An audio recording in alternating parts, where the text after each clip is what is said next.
What is up, everyone, and welcome back to another episode of the Somewhat Sports Podcast. My name is Chris, and I'm joined by two of the greats in this industry, Jurg and Name. Fellas, how are we this week? Doing good. New year. Not gonna say new me. Same old shit.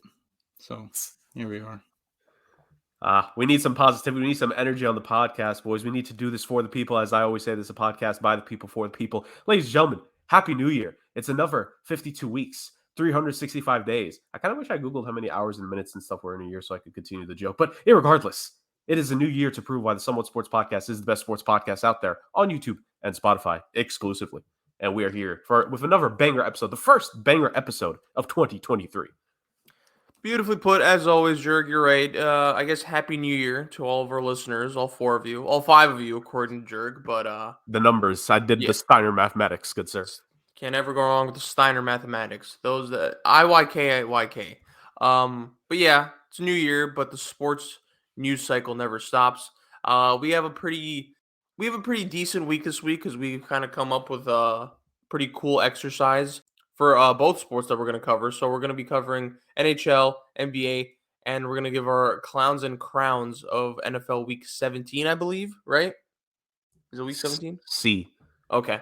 Yeah. So we have come up with this activity, listed a bunch of trade targets within the NHL and the NBA, and we're gonna basically come up with teams as a unit. Me, Jurg, and Name are gonna come up with teams that could possibly trade for those trade targets. I think Jurg actually has a list of NHL teams that he thinks could trade for those NHL trade targets. Yep. For the NBA portion of it, I kind of came up with a list of potential trade targets, but I didn't come up with the teams. That's where all of us are going to team up and come up with possible NBA teams I want to trade for those players. So that's what we're going to do this week. NHL, NBA, trade galore. And then, of course, we're going to end off with Clowns and Crowns of Week 17. So, like always, we start off with the best. Jurg, NHL, Trade Maniac, our Ice Prince. Talk to me. What do we got? Yes, sir. Yes, sir. So we're still a ways out of the NHL trade deadline. I doubt any of this happens soon, especially in the NHL. I feel like the closer we get to the trade deadline, probably a couple weeks out is maybe when we'll start to see maybe one of the names on this list get traded. But boys, it's never too early to have a little bit of fun when it comes to trade talk, especially when it's the new year, new faces in new places. That's what we'll see over the NBA and the NHL, and we're here to deliver a little bit of information on who could get moved. So, without further ado, I have my list, my top 5 list of names that could and most likely will and should get traded by this upcoming NHL trade deadline. This isn't a ranking based off of like how valuable these guys are, like particularly. This is just my like 5 through 1 that I have here in terms of guys. I think it's a combination of because of rumors versus they should just get traded at this point. Because why not? All right. So number 5 on my list, I have John Klingberg, currently one of the defensemen on the Anaheim Ducks. Only signed a 1-year deal this past offseason with the Anaheim Ducks. It was one of those things where his free agency market didn't necessarily pan out the way it did between him and his agent, and they settled on a 1-year, $8 million deal with the Ducks. To say it has not gone well is an understatement. The Anaheim Ducks have been terrible this season, and nobody on that team looks good, basically, except for maybe like Trevor Zegras and like some of the young guys. That's really about it. All like the veterans. It's not a good season for a lot of these guys. And John Klingberg has been one of those guys that's suffering a little bit. I think he only has 11 or 12 points. It is a big like minus 20, I want to say, when I was looking at the stats recently. It's not been good, but he is a right-handed, right-shot defenseman, which means there's still plenty of value in him. Now, it was only a 1-year deal. The whole idea of this was that if things were going to go right, if he was going to perform great in Anaheim, and if they were going to be great, they could have easily extended him long-term after the new year hit. Or if things would have gone south, he would have been a candidate for the trade deadline, and look what happens. He's definitely going to garner some consideration, especially because it's only a 1-year deal. This is probably one of the easier, if not the easiest, contracts that the Ducks specifically could retain salary on, because it's literally only for the remainder of the season, which is honestly not going to be a lot considering we're nearly halfway through at this point. For sure, I think there'll definitely be teams interested in a guy, like I said, in the NHL. Any hockey fans that are listening to this, I mentioned that he's a right-handed, right-shot defenseman for a reason. Those are a premium in the NHL. Teams will pay assets to get a guy like that, even if it's only on a 1-year deal. So teams that I have that John Klingberg could go to, I have the Ducks trading him most likely to the East. Not saying that they can't trade, like they wouldn't trade within their own conference. It's happened plenty of times. But I have 2 teams in the Eastern Conference I specifically pointed out that I think could trade for Klingberg. Number one might shock some people, but I mean, they've shocked people to this point of the season. The New Jersey Devils. I mentioned how the Ducks have been a disaster this season, and in part the defense. Now, is some of that on Klingberg? Yes, he's the veteran, on that. Well, he's. I don't think is he the oldest defenseman. I don't think he's the oldest defenseman on that team, but he is one of the more seasoned guys. He's been deep in the playoffs before, etc. He's had success in the NHL, but I feel like just the structure that Anaheim has and how this season is going, it's just going completely south. And I think if he goes to a team that's better set defensively, I think he'll be better. And Lindsey Ruff, excuse me, and that team in New Jersey have done an absolutely phenomenal job, to say the very least. They are miles ahead of what many would have expected them to be going into this season. And especially the defensive side of things, the fact that they actually have goaltending in net this year that has played at a much higher level. I think the Devils would certainly be interested in Klingberg. And I think, like I mentioned, Lindy Ruff, he has really helped that team defensively. He's helped them have an identity, and I think the Devils could certainly be interested in Klingberg. Another guy I have on the list in the Eastern Conference that could trade for him, the Florida Panthers.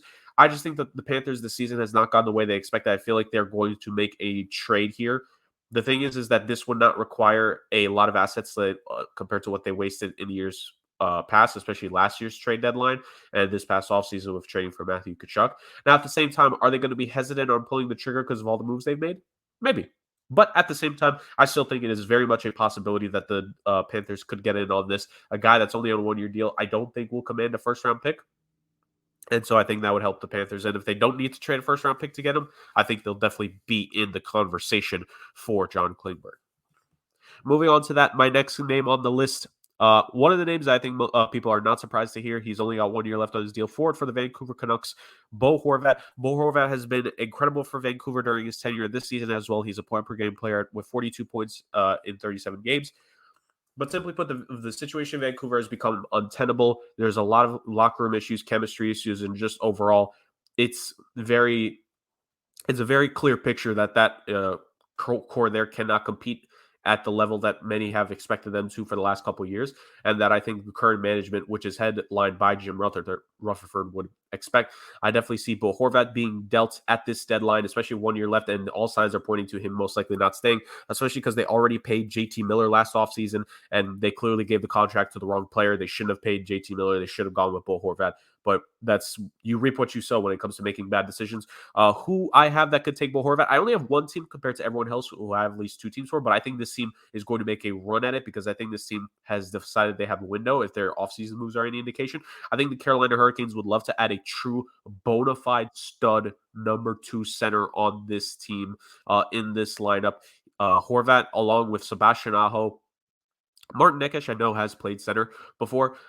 Maybe him on the third line would be more lethal, or if he's figured his way more as a winger on this team. I think that would be absolutely lethal for the Carolina Hurricanes to be able to get Horvat. Again, similar situation.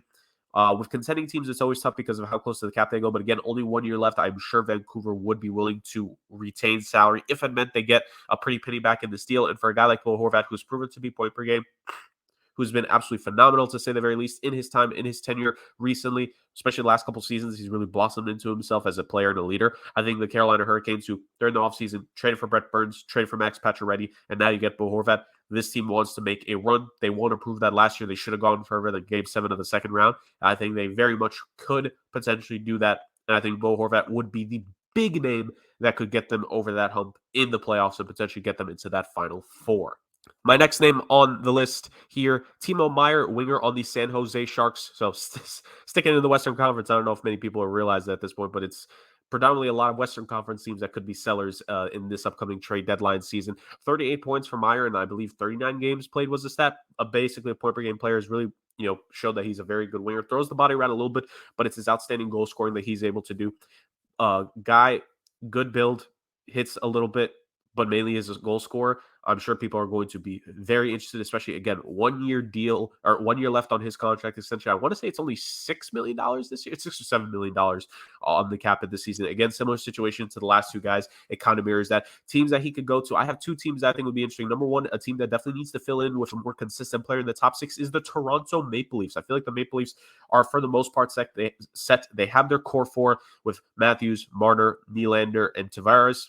They have a blue line that's just, for as many injuries as they've dealt with in net and defense, they're defensive capabilities this season have actually been pretty good. So I wouldn't be surprised if they try to go for a blue liner, but I think more solidifying the top 6 definitively would be the key here. And I think they need a guy with consistency. And you want to talk about a guy consistently in his career, 40, 50, 60-point caliber player is Meier, 20 plus goals for sure, maybe 25, 30 if you get him in this lineup with this Toronto Maple Leafs squad with the talent that this team has, whether it's Matthews or Marner or Tavares he's on the line with, it does not matter. Like everyone is starting to really click in Toronto offensively. And I feel like this could be a massive move here. Timo Meier to Toronto just to me makes a ton of sense. Will they be willing to do it?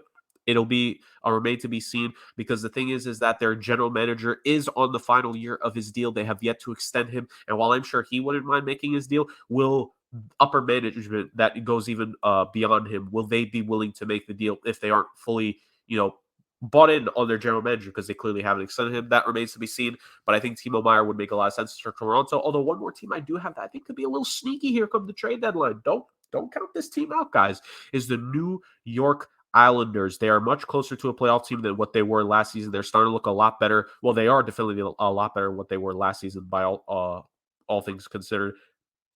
I think the defense has been pretty good. Ilya Sorokin has proven to be a number one goalie, a Vezina caliber candidate. The defense is pretty solid. Again, it wouldn't surprise me if they go after the blue line. But I just think, for the Islanders for the last couple of years, offense has not come easy. I think getting a guy like a Timo Meier, who is so natural for him to be able to perform offensively, I think would be a massive boon to this team come the playoffs. I know in the playoffs it's a defensive game, and that's the way the Islanders will win, but if they could just add a scoring punch, then this could be the kind of guy where if they go back to the conference finals, they somehow make it to the Stanley Cup final. This is a guy that could come up big with a goal or two, have a 2-goal game for you when you're struggling offensively. This is the kind of guy you need. I think Timo Meier is the exact kind of guy that could fill it in for the Islanders. So I think the Islanders or the Maple Leafs will certainly come a call and come the trade deadline for Timo Meier. Again, 1-year deal. The Sharks could definitely easily retain and get a little bit more back.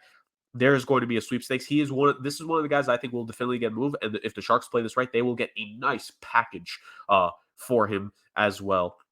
First-time general manager in San Jose as well, in Greer. I think he's certainly has some potential here to have a pretty good first trade deadline as a general manager here in the NHL. My second name here to the top of my list, so you could call it number 2. This is a little bit different. This isn't a name that I've seen everyone float out there, but I want to be a little bit unique. I tried to scour around a little bit on rosters, and I landed on this guy, Ivan Provorov of the Philadelphia Flyers. Now, I know some people would be shocked. How could you say that?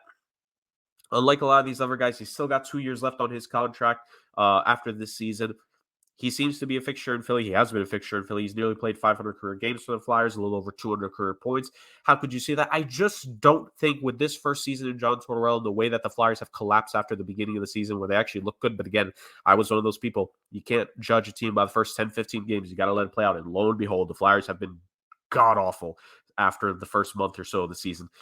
I think it's very obvious who is a John Tortorella player. I don't know if Provorov is a John Tortorella player, and I could see the Flyers moving him. They could potentially get the most value out of Provorov than what I've said for these last 3 guys, because you still have 2 years left on Provorov's deal after this year.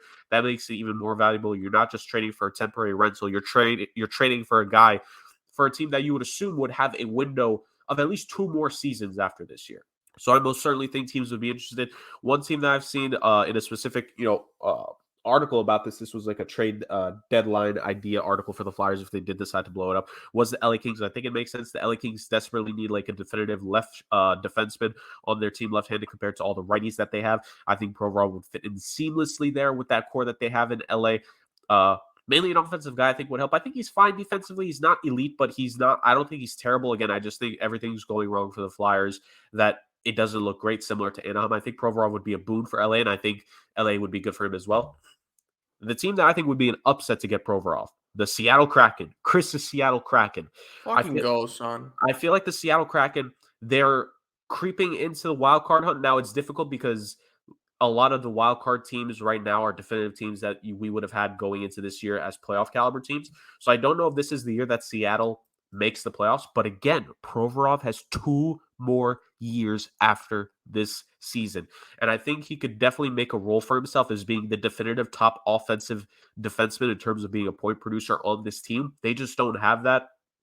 I think he would be a boon on the blue line. He's got a little bit of history with the head coach there, and Dave Haxtell. Now, granted, I'm of the opinion that Seattle should fire Dave Haxtell, but that's a conversation for another episode later down the line in terms of NHL coaches that will get fired later this season. But I think Provorov should definitively be on the Kraken's radar. I think just generally speaking, a blue liner should be on their radar, like a definitive number one defenseman, make that impact. Again, I think the Kraken don't waste time. Make an impact this season. I think Provorov would be an amazing step. They got the assets for it. They got some youth now. They're developing. They wouldn't give up. I don't think they give up their top picks, but top prospects with the next level down. Maybe a first round pick if you have to let it go. I know they're not a definitive playoff team, but I think that this Seattle Kraken team is, if they play their cards right, I think they could set themselves up for year 3 being the year they make the playoffs. And I think Ivan Provorov would be an amazing step to that. So I have Ivan Provorov as my number 2 guy. Again, a little underrated in terms of if he'll actually get moved. He probably won't, but I think he should. I think teams would certainly come calling for him. And my number 1, I got to cheat a little bit because I technically have 2 names in the number 1 spot. I'm a Chicago Blackhawks fan. I have Patrick Kane and Jonathan Toews here. The era of the Blackhawks has been done for a while. These are the last 2 remnants. Both 1 year left on their massive deals that they signed so long ago. I feel like it just makes sense that both guys get moved. I know there's reports that, they're still not, management still hasn't convinced them. They're still talking about it. I think inevitably both guys will get moved. I think the team will work with them to get them in spots that will put them on contenders. Let me start with Patrick Kane first, who's still performing at a pretty great level this season. More of an assist maker now, although maybe if you get him on the right team, he'll show that why he is still such an amazing goal scorer. For himself in this league still. I think he's still a dynamite offensive player who could produce point-wise. I have teams that could get him. I have the New York Rangers could definitely be interested in him. I have the Dallas Stars. I think both those teams could use a definitive, solidified, weapon offensively in the top 6. I think Kaner can do that. And 2 underrated teams, I think the Edmonton Oilers and the New Jersey Devils. Again, I got the Devils could be potential. I think the Devils will be calling this trade deadline. Will they get the deal done? Who knows? But I think they'll certainly be calling this trade deadline for a lot of these guys that could be available. And the Edmonton Oilers, they made some moves last year at the deadline and in free agency. They want to prove that their Final Four run to the Western Conference Finals wasn't a fluke. Get a guy that's won 3 Stanley Cups inside the locker room, and you'll certainly be able to prove people wrong.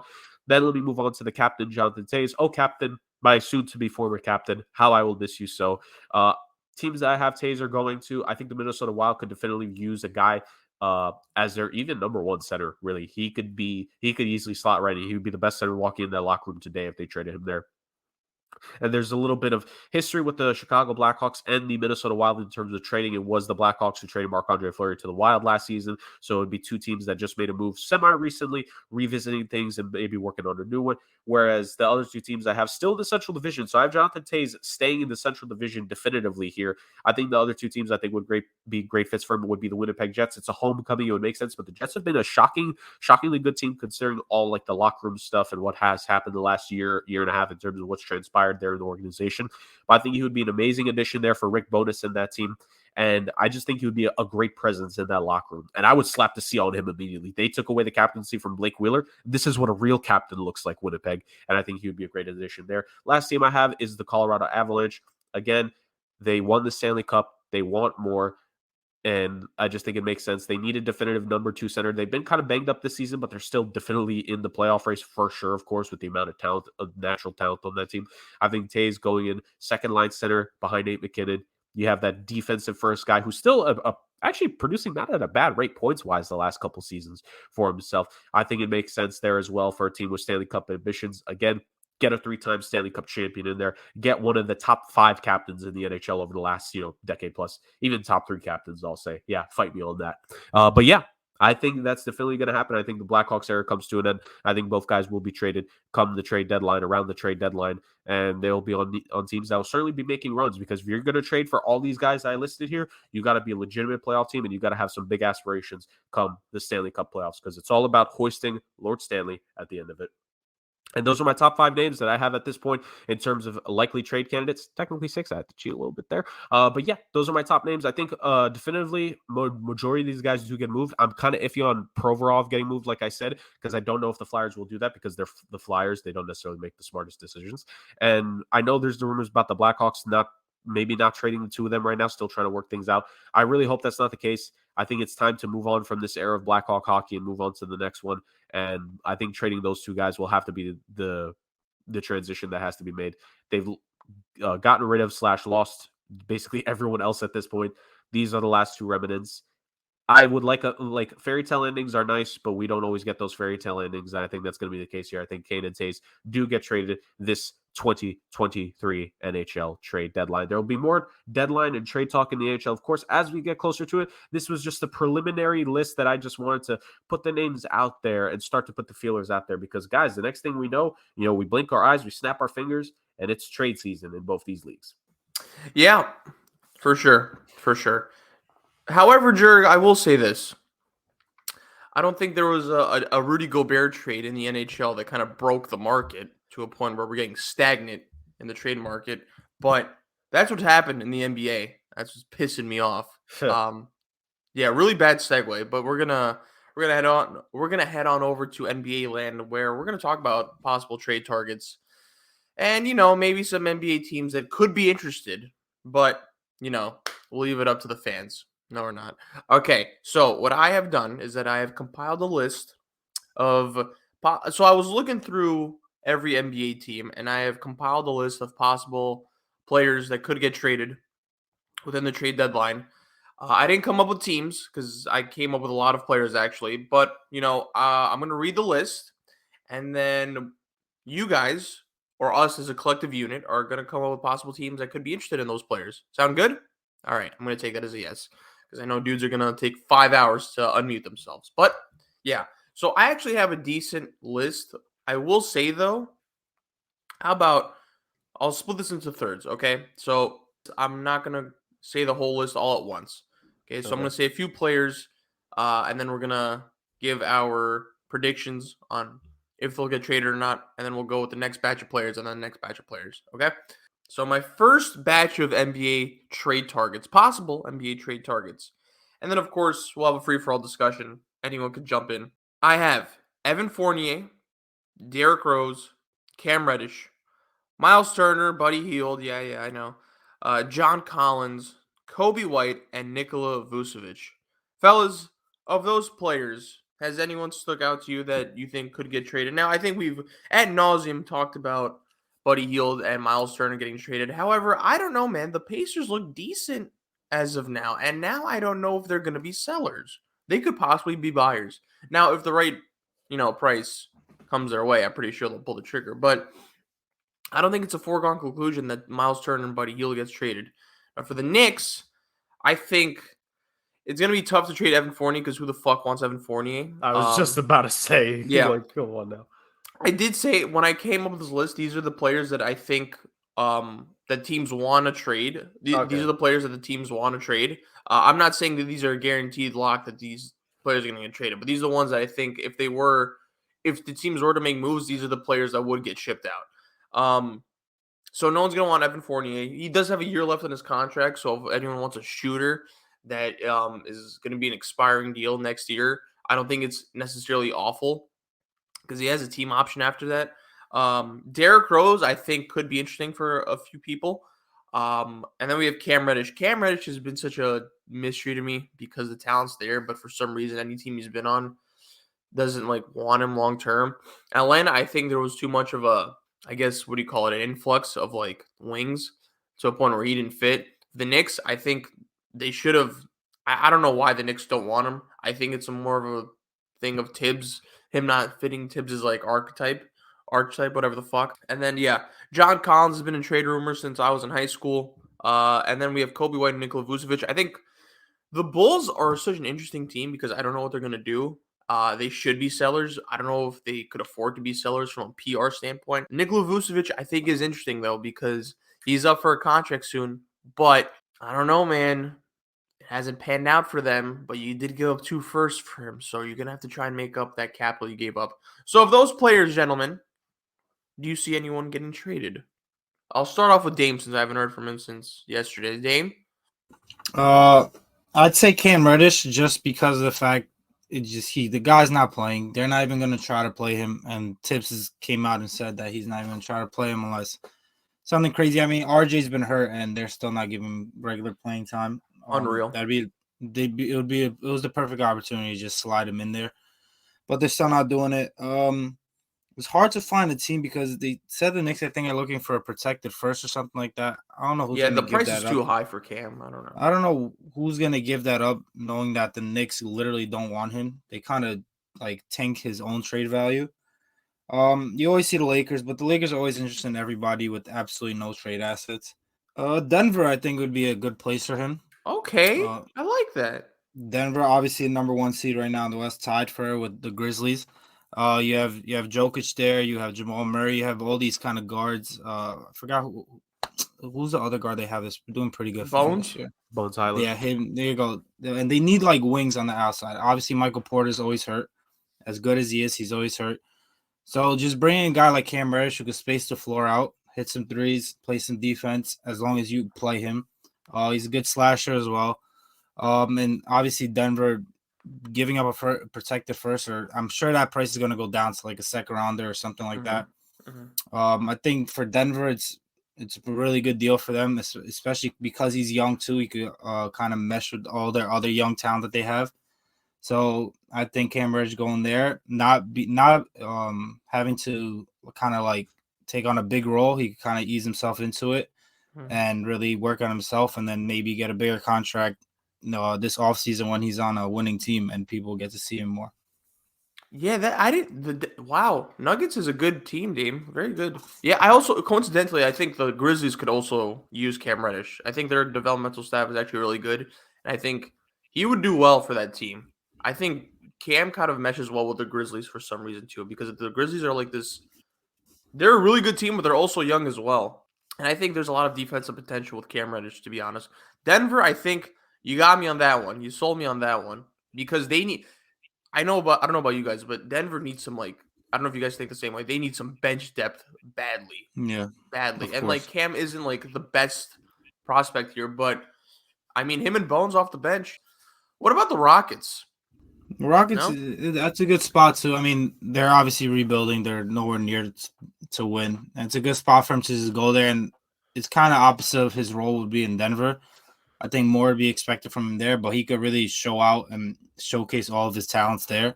And then he really wouldn't have excuse as to if he's good or not. Like if he goes to Houston, he should have every possible opportunity to kind of show out his talents and stuff.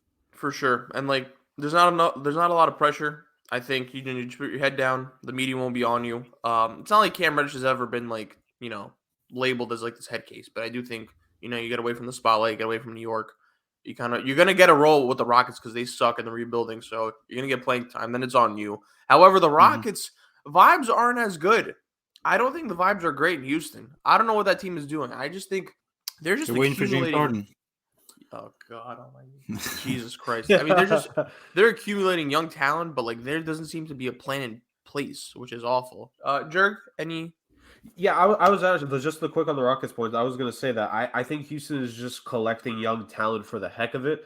I think they're collecting them like NFTs, but if there's anything that we've seen recently is that just, doing that is completely not irresponsible, and you're setting yourself up for failure. There are pieces in Houston that you like. Well, really, there's two definitive ones. The team is Jabari Smith Jr., Jalen Green, and you build out from there.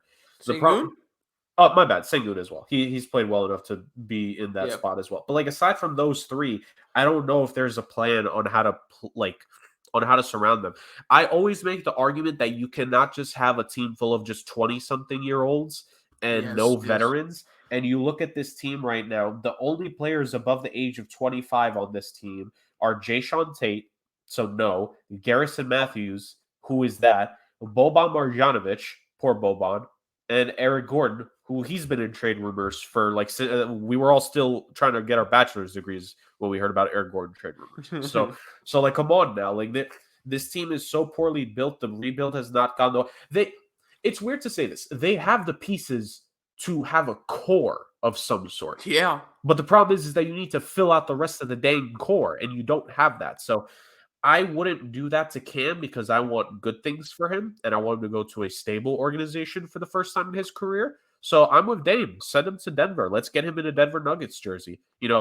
I would absolutely love that. If the Warriors hadn't overpaid for Andrew Wiggins this past offseason, I would argue that Cam Reddish as an Andrew Wiggins replacement is just cheaper would have actually been an amazing shot. But, you want to be stupid and pay players when you probably should just let them walk so you can get more value. But I think Cam Reddish to Denver is an absolute W, or even Memphis as well. Just get him in a good organization, please. Please.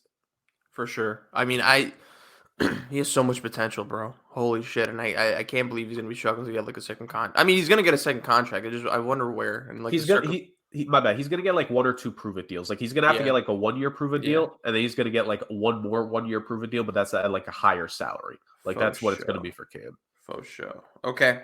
Next batch of NBA players: Kyle Kuzma, Rui Hachimura, OG Anunoby, Terrence Ross, Gary Harris, Killian Hayes, Sadiq Bey, Terry Rozier, Gordon Hayward, and PJ Washington. Now, let me explain some of these. I think, the Hornets, I think they're going to be sellers. I think they kind of wave the white flag. They know that's a clip season. They're in such a bad spot right now. They're going to get a high draft pick, so that's good. I feel bad for LaMelo.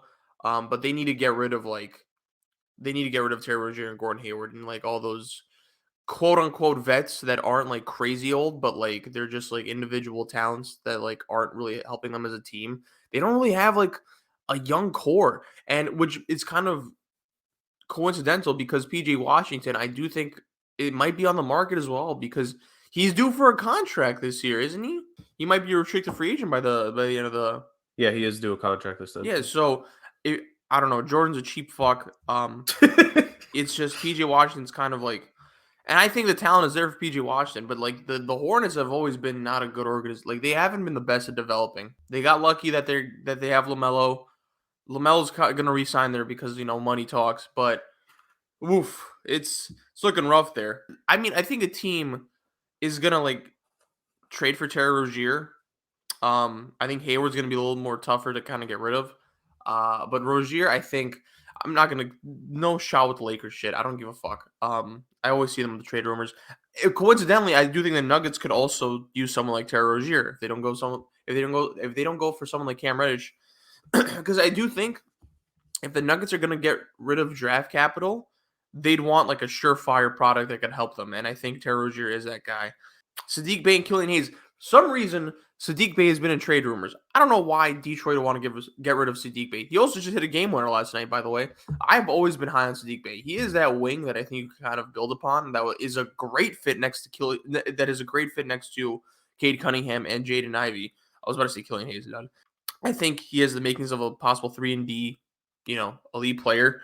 I'm really high on him, bro. I really think it's so difficult to find like decent wings in the league, bro. And then a young one, cheap. For Detroit, you kind of like can't afford to get rid of Sadiq Bey. But for some reason, he's on the trade market. Killian Hayes obviously hasn't panned out the way some people thought he would. He actually has been balling a lot lately. He's been doing pretty well. And I think this recent stretch of games has been kind of saved his career. I do think a team will kind of like, he's also kind of, they have to make a decision on him soon as well. Gary Harris and Terrence Ross, I think these are the Magic. They're going to be sellers, obviously. Terrence Ross has been in trade rumors for so long, bro. Oof, I'm trying to want. Gary Harris has kind of been low key, but I think Terrence Ross. I think the Lakers could actually use Terrence Ross, but we'll talk about that. And then OG Anunoby. This one is pissing me off because a lot of people are acting. OG Anunoby is a really good player. I'm sorry, I'm not giving up 3 firsts or the Donovan Mitchell package for him. That's just absurd. Absurd. I don't know. Toronto's kind of weird because like they're a really good team, but they're also like their record kind of sucks now. So they might be. I think they might be sellers. And then we have Kyle Kuzma and Rui Hachimura. I think the likeliest candidate to get traded is Kyle Kuzma because I believe his contract is up this summer, and I think he's gonna opt. Either his contract is up or he's gonna opt out. Either way, I think he's gonna get traded.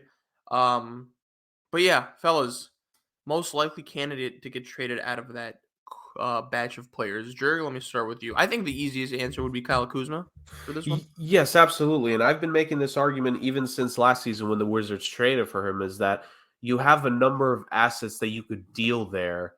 Yes. And get a legitimate package for. And because of how Kuzma has played, you're going to get a team to overpay for him. So I think if you're the Wizards, you strike one, the iron is hot. I'm not even waiting until the trade deadline. I think Kuzma's max value is now, and I would trade. If Kuzma scores 40 in a game here soon, I'm sitting him and I'm trading him. Like Yeah. that's not even a combo. And people need to stop being like, well, but if they just get one more guy, No. Kuzma and Beal, and they can make the playoffs and get swept in the first round. Like, no. And my bad, Chris, because I'm kind of going back here, but to the Pacers argument with Turner and Buddy, I know that Tyrese Halliburton has played like an all-star this season. He's not a fake all-star like some, third-rate Knicks analysts want to call him, but like a legitimate all-star caliber player. The thing is that you these teams need to stop falling into traps. I know we talked about the play-in recently and how in theory it's a good thing that it gives teams the motivation to go for the playoffs, but then you can make a trade that you might regret a year or two later. Hence the Chicago Bulls and Nikola Vucevic. Remember, they traded for him in an attempt to convince Zach LaVine and to try to get to the play-in 2 years ago. And now LaVine might get traded. Like bad trades do not mix, and not doing things at the right time do not mix. If I'm the Wizards, I'm trading Kyle Kuzma. If I'm the Pacers, I'm trading Buddy Hield and Miles Turner. It's not even close. Stop kidding yourself. Like, do what's right for the organization, accumulate assets. And maybe this is why teams don't want to do this. It's called asset management. A lot of teams have proven that they are absolute shite at doing it. So maybe that's why no one wants to do it, because they know they're going to squander the picks they get from that trade. But no, yes, absolutely, the Wizards should trade him. Rui, here's the thing, and I've made this argument with Rui Hachimura before. Rui Hachimura reminds me not of play style. Think young Aaron Gordon. Think Josh Smith in Atlanta. He's a guy who's the size of a small forward, but it's better if you play him at the power forward because it's just better for his style of play, his skill set, and the defensive responsibilities at power forward. It's not as severe compared to small forward. That I've always said that about Rui. And what does Washington do? They keep bringing in power forwards and force him to play the three. Yeah. I think Rui is better at the four. And if you trade Kuzma and you can finally play Rui at the four, I think you finally got something there. And then I wouldn't trade him. But if you're going to continue to mismanage him, like just trade him if you're not going to figure it out. Rundown of the rest of the guys you said. By the way, Jurg. Yep. They still have Porzingis though. Like, that's the issue. Like, you can play him at the five. I don't care about him. Talking about KP or like Rui? Yeah, KP. I mean, I don't know. I don't watch the Wizards enough to see like their rotations, but like I don't either. But like, look, I try not to curse a lot on the show, but for fuck's sakes, you are 7'1". Play the five, you schmuck. I mean, OG Anunoby, I have him staying in Toronto. The Magic trading Rawson Harris, yeah, I think that makes sense, Chris. I think you're bang up there. I completely forgot Gary Harris was still in the league. I'm not even gonna lie. I know, dude. It was. I was like, oh shit! I didn't even know he was on the Magic. I thought he was on the Bucks still somewhere on the bench. Sadiq Bey and Killian Hayes. It's 50-50 because this is kind of similar to what I said about Houston, except Detroit actually has a core. But the problem is that they have two similar parts. I think of them as the mid-2010s Orlando Magic when they had Andre Iguodala, Wilson Chandler, and Danilo Gallinari. Like, you have too much of the same piece. So you already have Orlando Magic. I think that was the Nuggets. No, my bad. I did say the Nuggets. Mid-2010s Denver Nuggets. That's what the Pistons remind me of. Mm-hmm. So, like, Hayes, you already have Jaden Ivey and Cade Cunningham there. You can trade Hayes. Sadiq Bey. Look, I like Sadiq Bey as well, but if you really think he's a dime a dozen and you can easily replace him, and if he's due a contract either this season or next, do you want to overvalue? I may have said overpay. I apologize because I've made it a personal credence. I don't want to call athletes overpaid. I want to say they're being overvalued on the market. Do you want to overvalue a guy's market because of the fact that you can still get his skill set? Or do you just want do you want to overvalue the market and keep him? Or do you want to try to find a guy with a similar skill set that you could get a better value? This is, again, asset management, which clearly teams don't want to do. So I think that's the decision you need to make. If you're convinced that Sadiq Bey's ceiling is even higher than what we've seen, go ahead, go for it. I mean, that's not my team, so I really could not care less about Detroit. And then the last thing, Gordon Hayward and PJ Washington and Terry Rozier to a similar extent. Gordon, I don't think anyone would trade for that with a 10-foot stick. Michael Jordan could give them half his net worth and like stocks in Jordan brand, and I don't even know if Gordon Hayward would be worth that.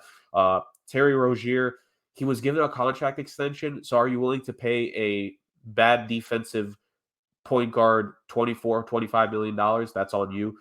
Who's the last guy? PJ Washington. Young guy still. I think a similar thing. I think playing him at the 4 is a lot better than playing him at the 3. I don't watch Charlotte Hornets basketball at all to be able to tell you if they're playing him at the 3 or the 4. But I think just to me, logically, matchup-wise, similar to what I said about Rui, I think PJ at the 4 is just a lot better. He can also stretch the 4 if I'm not mistaken. He's a solid three-point shooter. And I think that would just be the best possible situation for him. I'm with you, Chris. I think like LaMelo, they need to figure this out within the next 2 years, because once he gets his contract extension, you already know after like the first 2 years of that mega extension he gets, he's going to request a trade. He is not going to be in Charlotte past his contract extension. For sure. Yeah, so obviously you named Kyle Kuzma. I actually don't think Kyle Kuzma will get moved. I just feel like with the way he's playing, he's obviously going to be worth a lot. I don't see any team that's going to go out there and trade a first-round pick or two or for a pick and like on the young player to get Kyle Kuzma. On top of that, knowing that you're going to have to pay him close to the max or a lot of money this offseason. The guy I'll be looking for is Terry Rozier. I know the contract's ridiculous, but I'm looking at a team like the Mavs maybe. If I had to just pick a team, they just lost Jalen Brunson. They lost the guard off the bench who could kind of create for himself, and maybe he doesn't create as much for others as Jalen Brunson did, but he can obviously get his own shot. He can, once he goes on fire, he could go off for 30 points in a game.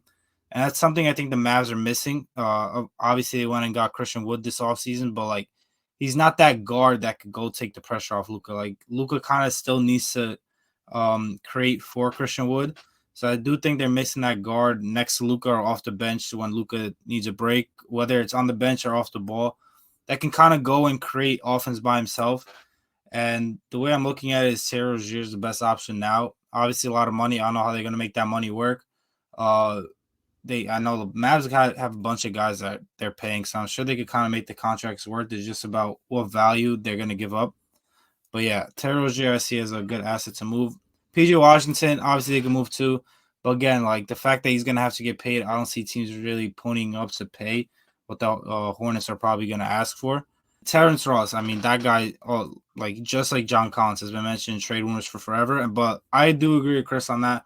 I just think, and also he's been in the Lakers rumors for so long, or I'd even say LeBron rumors, because I feel like even when he was in the Cavs, somehow, some way, Terrence Ross is still rumored to them. So at some point, I think they should make that happen. He'd be a great fit for them. They wouldn't have to give up any of those 2027, 2029 picks, I don't think, at least. Maybe a second or like their favorite trade asset, Kendrick Nunn or something like that. Terrence Ross, I think, could bring a lot of versatility on the wing.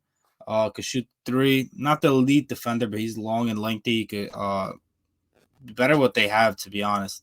But yeah, Terrence Ross, I think, eventually, hopefully, if the Lakers decide to make moves, because they're not as bad, but they show their potential here and there. As long as they stay healthy, I think they could maybe be a playoff team. So they should, if Rob Pelinka knows what he's doing, he should probably try to improve that roster in any possible way he can to kind of make that next push. Sadiq Bey just doesn't make sense to me. It's just to point out the last one. It doesn't make sense to me why they want to move him.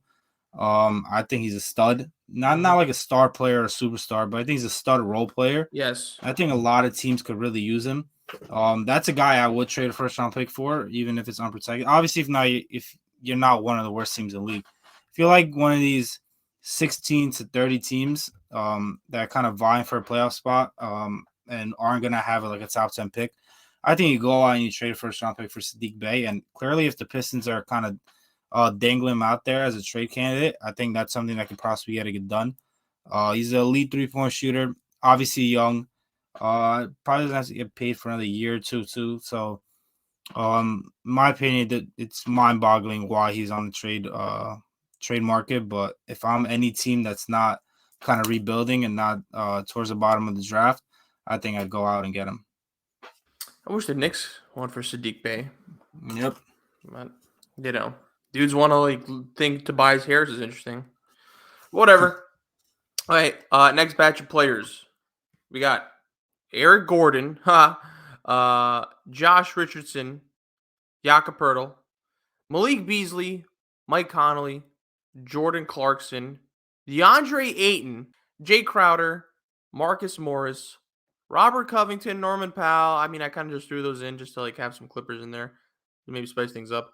Harrison Barnes, And then these next three are a little interesting. So I have D'Angelo Russell. Russell's been in the trade rumors for a while, but he unfollowed the Wolves on the gram. So nothing says you're disgruntled more than unfollowing your team on the gram. And then we have Dylan Brooks, and this one's gonna be a little bit more interesting. I have Christian Wood because the Christian Wood thing I have here because if they don't agree to a contract extension, then I think they're gonna look to trade him. But he's been playing really well, and he's been complimenting Luka a lot. He's taking the scoring burden off him, but he is gonna want money. So that one it could go either way. Dylan Brooks, I also think, is gonna want money, and I think the Grizzlies are gonna have to make a decision on him. Dylan Brooks, for as decent as he is sometimes, oh boy, dude, it's sometimes it's hard to watch Dylan Brooks play. I'm not gonna lie, good defensive player, but yeah. So Harrison Barnes, I think the Kings are gonna keep him, but just in case they want to make I think he would be the trade target. He would be the option to get traded, just in case they want to make another move, maybe just to get off the books or something. But he is technically a quote win now player, so I don't think they'll get rid of him.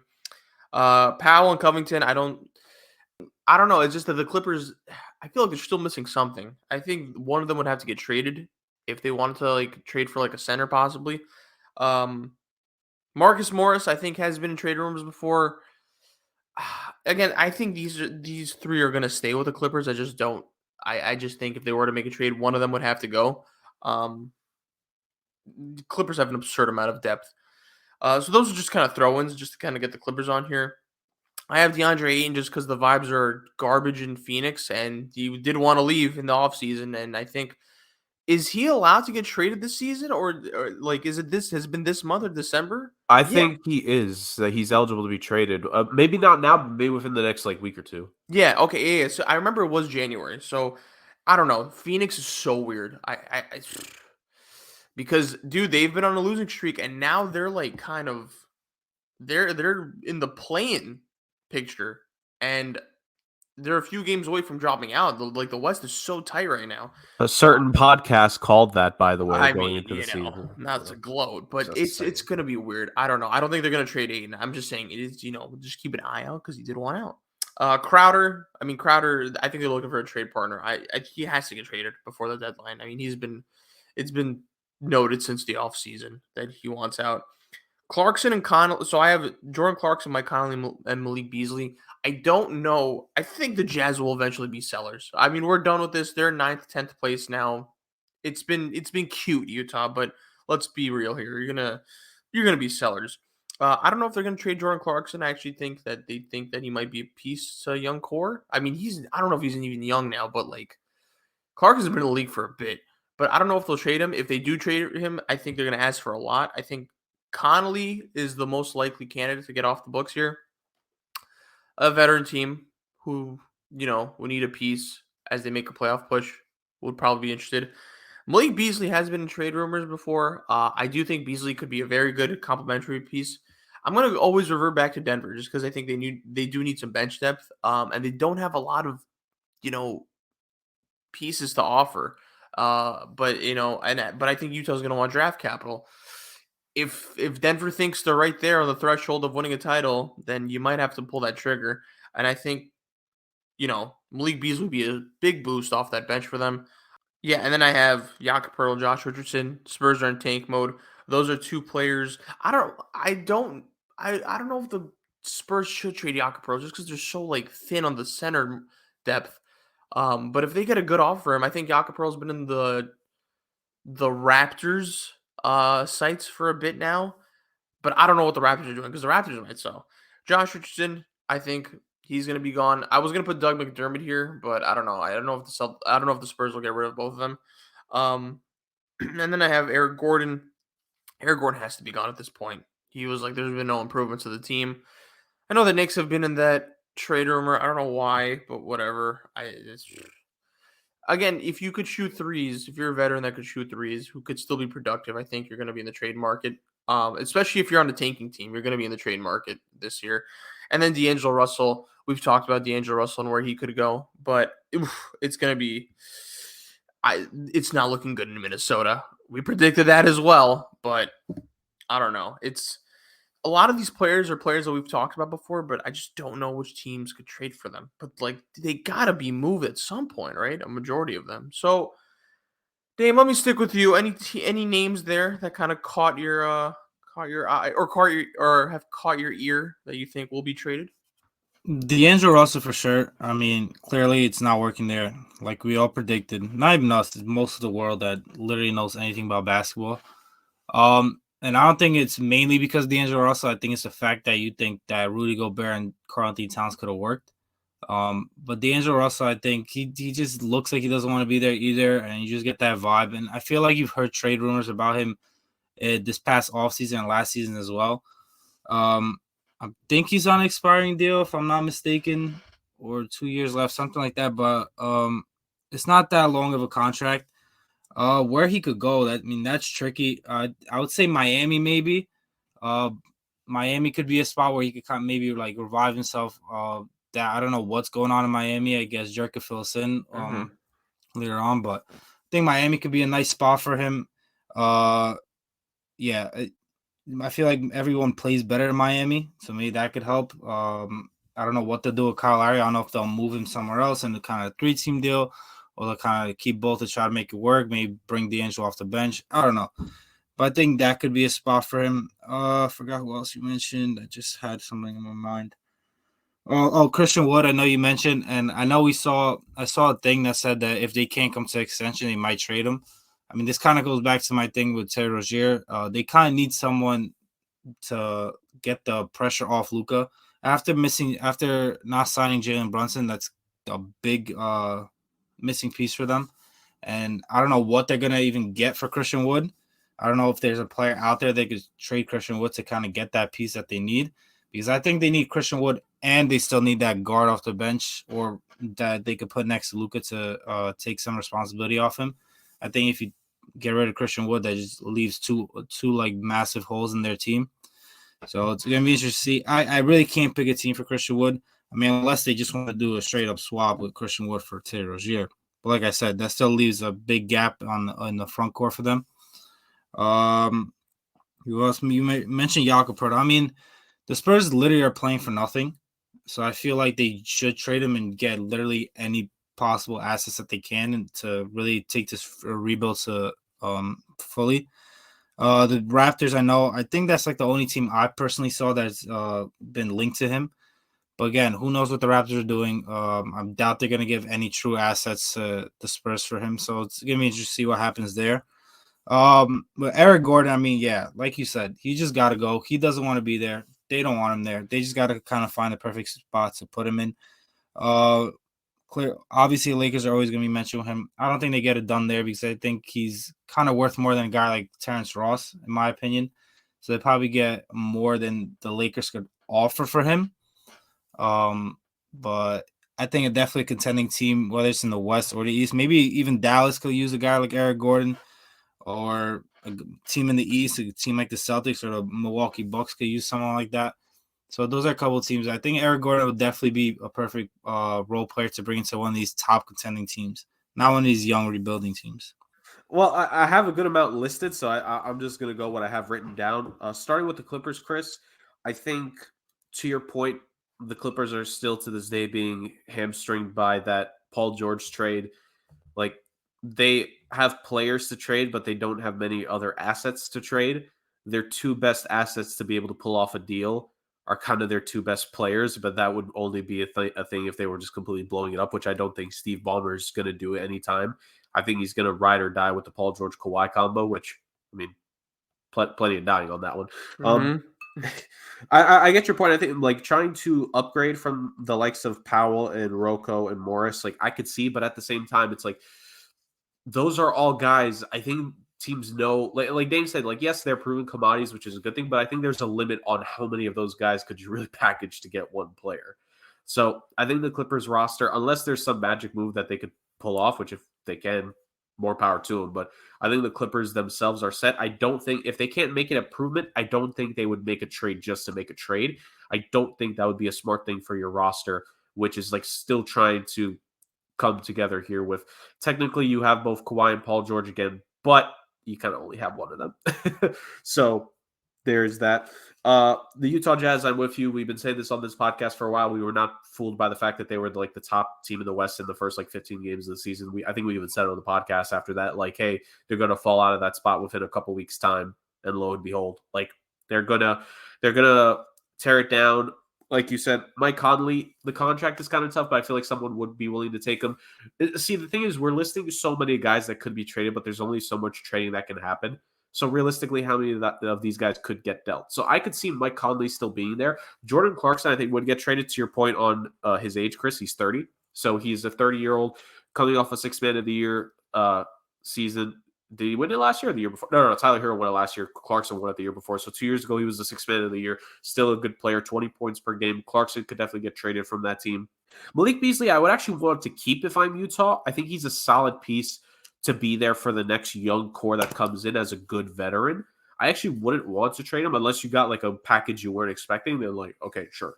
We'll make this deal. But I would actually try to keep Malik Beasley if I'm Utah. Dylan Brooks, I'm sick of having to talk about him. I think he's just more annoying at anything.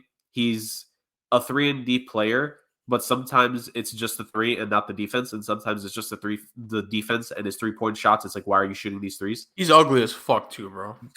Okay, I'm not really one to talk, but all right.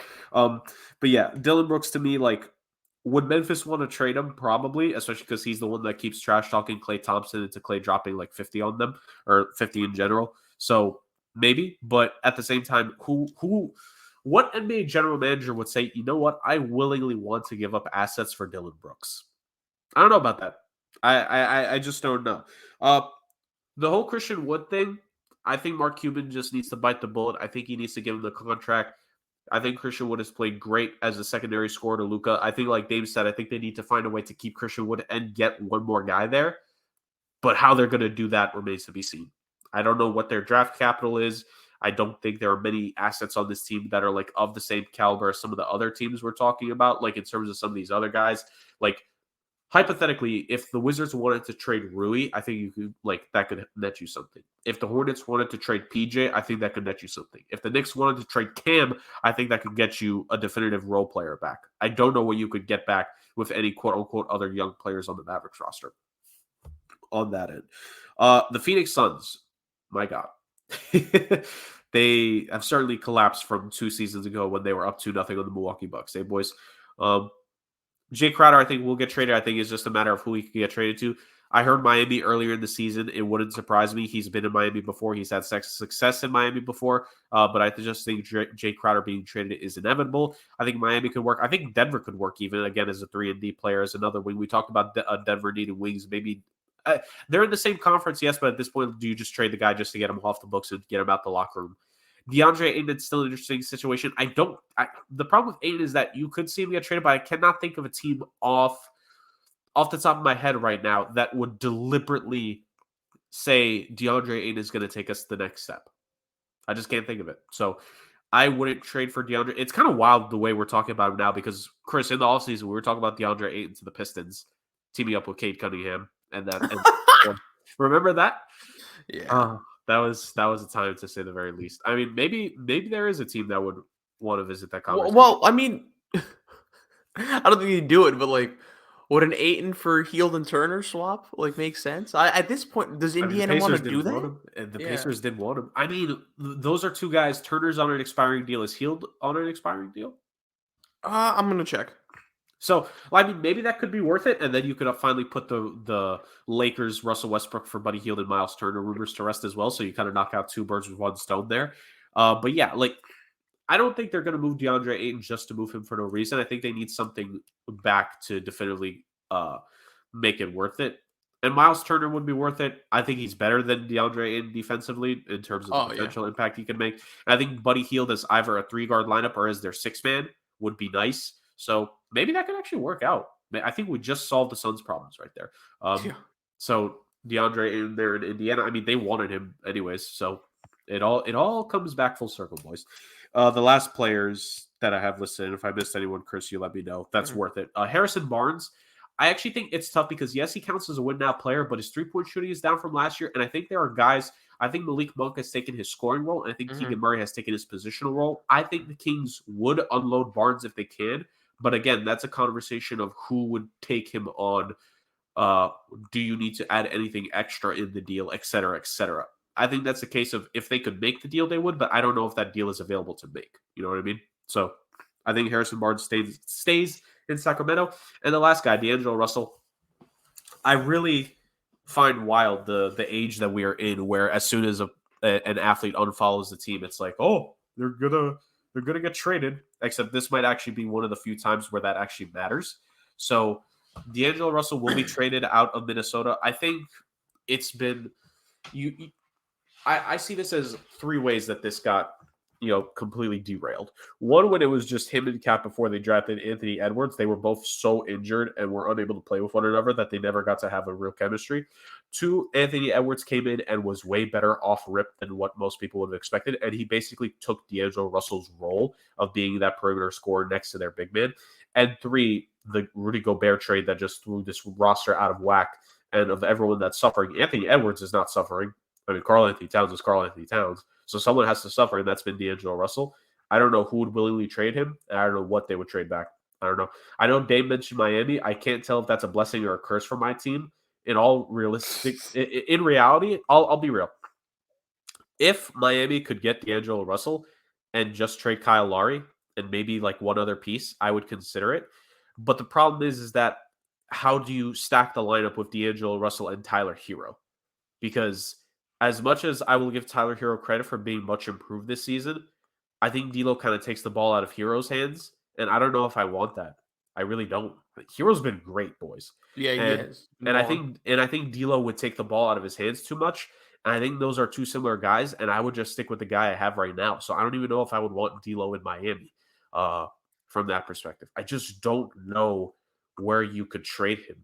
Can he even handle being with Jimmy? I don't even know. Oh no. He would demand a trade within 2 weeks because Jimmy would have him just breathing so heavily on the floor. I mean, if D'Lo is Cat's best friend, transitive property, Jimmy would chew him out within a week, and then he would cry for a trade. So no, man, where could D'Lo go? It would have to be Rockets. The Rockets. No lie, the Rockets. Maybe even the Magic, because. Yes, they have Cole Anthony, but I think D'Lo's and Suggs. But I think D'Lo's ceiling next to the likes of Paolo and Bol, which Bol's been phenomenal this season. We haven't mentioned that on the podcast. I think that would be very intriguing, and I think his ability to be a number one caliber scorer next to those guys and be able to set them up would be nice. But at the same time, they have Cole Anthony and Suggs, so even then, it's like, yeah, we might just have to exile D'Angelo Russell to the Houston Rockets. Wow. I'm sorry, D'Lo, but you have been excommunicated to the land of no more, aka Houston, in the NBA. So I guess that's where I would send D'Angelo Russell. So those are my thoughts on in terms of that specific batch. I think Jay Crowder will for sure get traded. I think Clarkson will for sure get traded, and I think if it materializes and makes sense, I think DeAndre Ayton would get traded. Everyone else, again, it's like there are so many names that we're talking about that could get traded, but not everyone can. So you kind of have to try to pick and choose here. Is there anyone in that batch that I missed, Chris, or is that it? No, I think you got everything. Oh, okay. Okay. All right, fellas. That's it for our trade exercise amongst the NHL and the NBA. It was fun. We move on over to our clowns and crowns. But before we reveal our clowns and crowns of Week 17, obviously prayers up for Damar Hamlin. It was one of the scariest situations I've seen in sports. However, good news this morning is that I believe they announced that he is awake. And then I also think he's breathing on his own. There's a lot of positive, encouraging news. But yeah, those first few days that transpired, obviously when the event happened, and then after that, man, it was rough. But obviously prayers up to him and his family. It's phenomenal that he's doing a bit better now. I'm so happy that his toy drive, I think, went from, I think the goal was 2,500, and now it's at, I believe, 5 million. Yeah. That's phenomenal. That's awesome. It's cool to see the whole sports community kind of rally behind him. But yeah, it was so tragic, man. That shit was oof. But he's doing better now, thank God. Prayers up to him and his fam. I know you guys feel the same way. I mean, if you guys want to say anything. Not much. It's just kind of like you said, it was a very scary situation. I was working at the time, and I was being updated via Twitter and text messages, and It was just like absolutely scary to see because it was a routine play that did it. And what conversation that will cause later down the line will be something to behold. But I just think for the situation itself, obviously you said everything but prayers up. Hope that he is like it's good signs so far, but we hope that the situation only continues to improve and that he is able to, uh, get out of this well.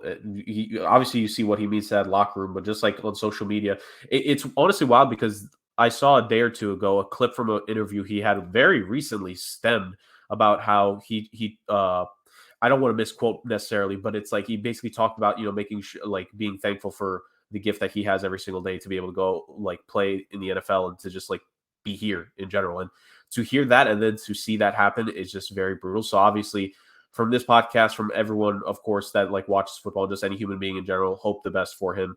And yeah, that's basically all it can be, that him and his family, it's that everything turns out okay, because that's just a scary situation that no one should have to go through that kind of scare. And if we and to all hope that we can get past this and that everyone is okay, especially him, that's what we're all praying and hoping for.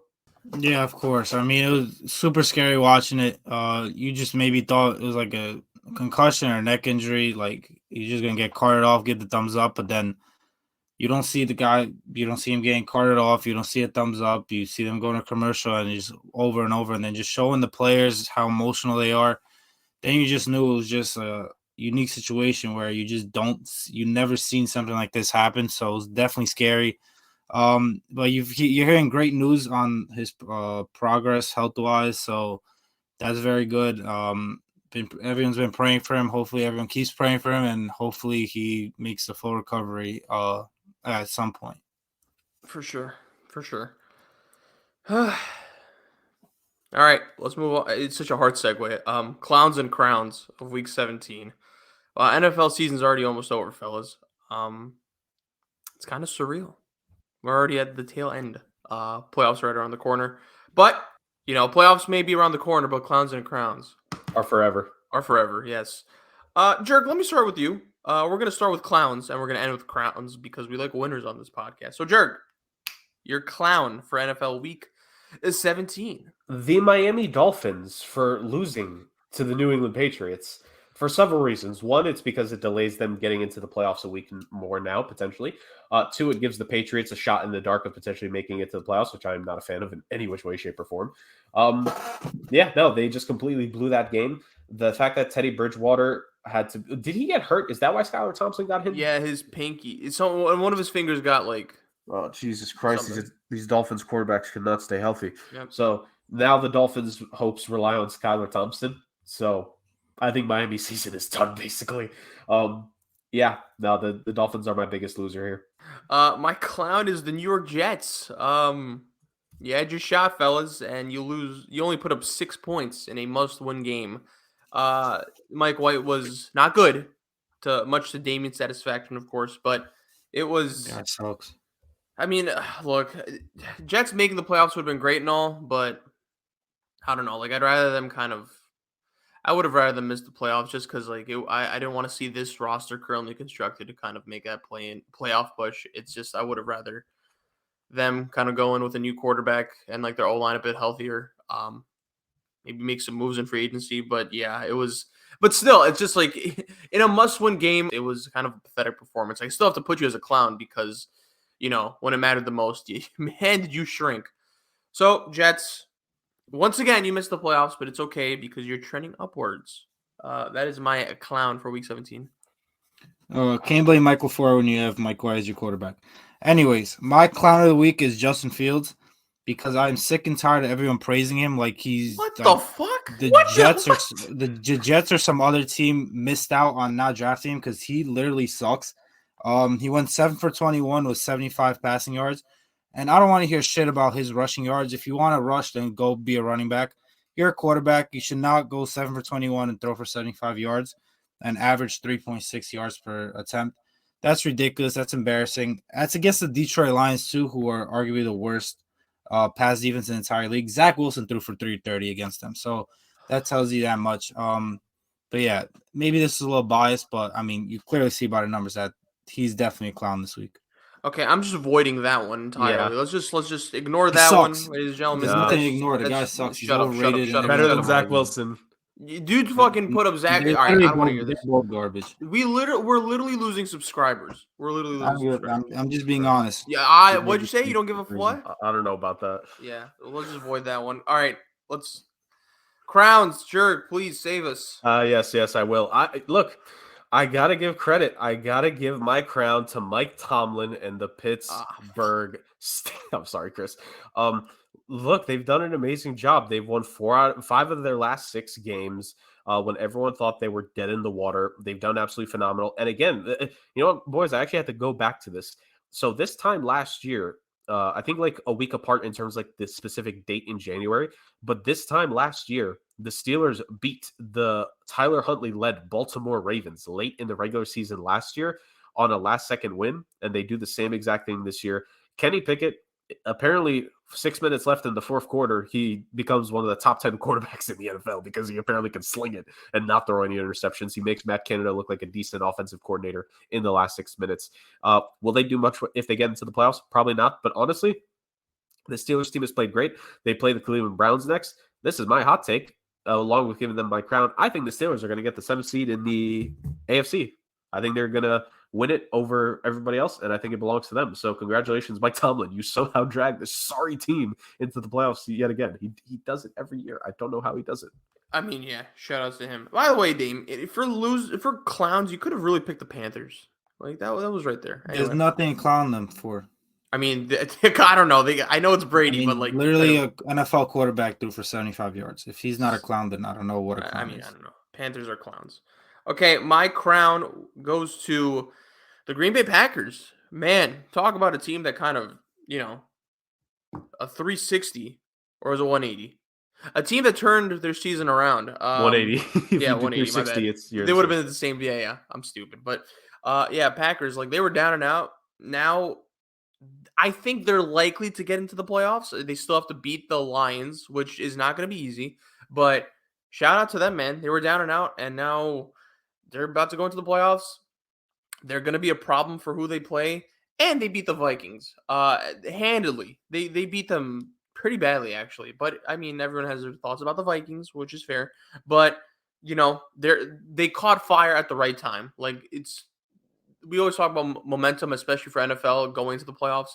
Packers have a lot of momentum, and they're playing really well right now. So, crowns go to the Packers. My crown is going to go to somebody who is my biggest clown all year long. I'm going to go with Tom Brady.